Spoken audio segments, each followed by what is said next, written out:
Media మిత్రులకి అందరికీ నమస్కారం. 2 రోజుల కిందట వైఎస్ఆర్సీపీ జిల్లా అధ్యక్షుడు బూచేపల్లి శివప్రసాద్ రెడ్డి గారు మా జనసేన అధినాయకుడైన పవన్ కళ్యాణ్ గురించి, అలాగే జనసేన రాష్ట్ర నాయకులు మాజీ మంత్రివర్యులు బాలినేని శ్రీనివాసరెడ్డి గారి గురించి మాట్లాడటం జరిగింది. అతను మాటలను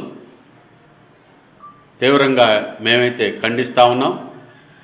వాస్తవానికి బాలినేని శ్రీనివాసరెడ్డి బూచేపల్లి శివప్రసాద్ రెడ్డిని జనసేనలోకి వచ్చిన తర్వాత ఏ రోజు కూడా బూచేపల్లి శివప్రసాద్ రెడ్డి గురించి ఒక పల్లెత్తి మాట కూడా అనలేదు.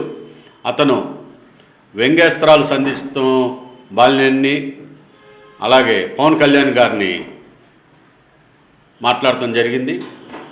అది మంచి పద్ధతి కాదు. బూచేపల్లి శివప్రసాద్ రెడ్డి గారు, పవన్ కళ్యాణ్ గారు కాపులకి నేస్తం ఇప్పి లేదు అంటారు. పవన్ కళ్యాణ్ గారు ఒక కాపుల కోసమే కాదండి పార్టీని పెట్టింది.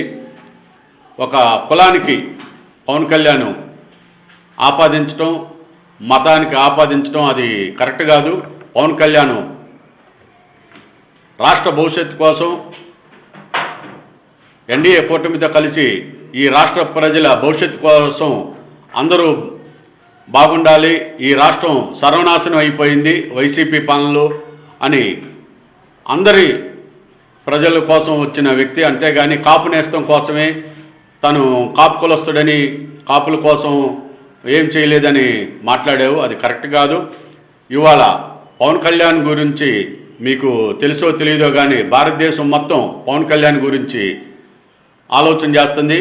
ఒక రాజకీయ పార్టీ పెట్టిన తర్వాత 100కి 100% సీట్లు సాధించిన వ్యక్తి పవన్ కళ్యాణ్ గారు. అలాగే బయట రాష్ట్రాల్లో ఎలక్షన్ జరుగుతుంటే అతను పవన్ కళ్యాణ్ గారు ప్రచారంలో చేసిన సీట్లన్నీ కూడా గెలవటం జరిగింది. అటువంటి ప్రజాదరణ కలిగిన వ్యక్తిని కాపు నేస్తం ఇప్పిలేదు చంద్రబాబుతో అని మాట్లాడారు. అది సరైన పద్ధతి కాదు. మీ మాటలు రెండోసారి మాట్లాడొద్దని పవన్ కళ్యాణ్ గురించి మీకు తెలియజేస్తున్నాం. అలాగే బాలినేని శ్రీనివాసరెడ్డి గారి గురించి మీరు మాట్లాడారు. ఆయన అవసరాల కోసం పోయారని నువ్వు మాట్లాడటం జరిగింది. ఆయన అవసరాల కోసం అయితే పోలేదు. జగన్మోహన్ రెడ్డి ఇబ్బంది పెడితే, నానా రకాలుగా ఇబ్బంది పెడితే బాలినేని శ్రీనివాసరెడ్డి గారు జనసేనలోకి రావటం జరిగింది.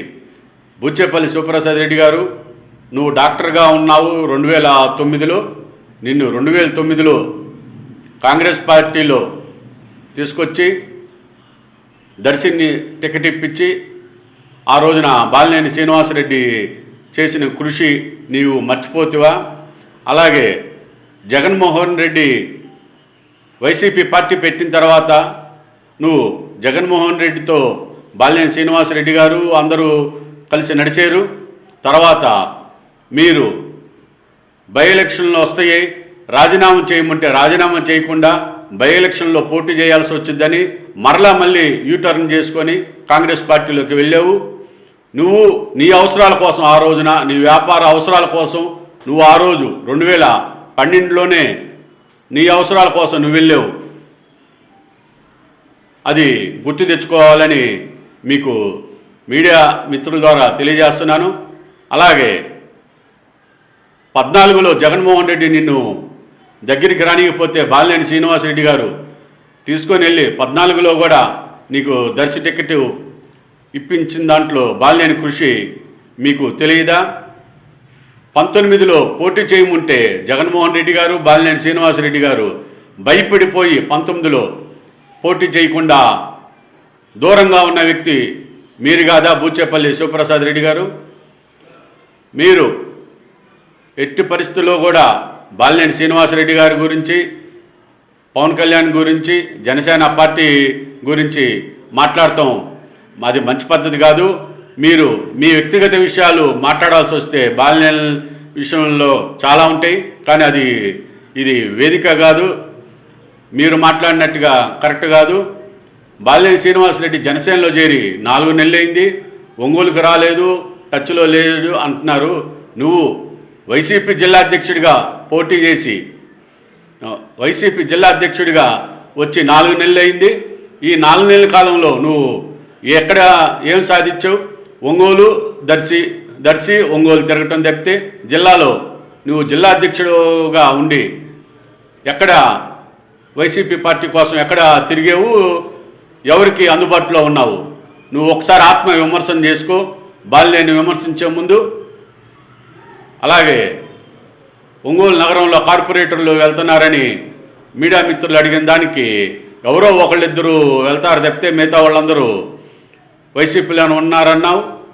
ఎవరున్నారు? నీ ఎమ్మిటి కూర్చున్న వాళ్ళు ఒకళ్ళిద్దరు తప్పితే మిగతా వాళ్ళందరూ కూటమిలోకి వస్తున్నారు.